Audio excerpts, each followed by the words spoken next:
Okay, to start the loaded potato skins, all you have to do is wash your potatoes, coat them, give them a nice thick coat in olive oil or whatever oil you choose, and then give them a good dousing of salt and pepper to make the skins real crispy. You're going to want to bake them at 400 for 50 minutes. We'll see them when they're done. Alright, you fry up the bacon. Use half of it for the loaded potato skins. Once your potatoes are done baking, just set them aside, let them cool.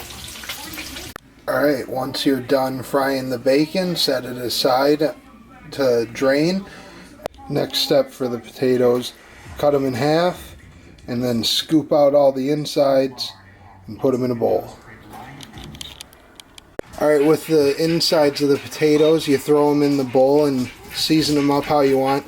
I got sour cream, butter, milk, threw some of the bacon in there, some cheddar cheese, and then you take it and you're going to fill it up, fill each of these up and throw them in the oven for 10-15 minutes. Once you throw your mashed potato mix into the skins, put some cheese on there. I got Colby Jack. And then throw them back into the oven for about 10-15 minutes. And here is what the loaded potato skins look like.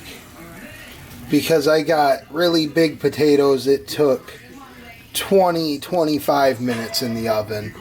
But they still look delicious. Troy Aikman.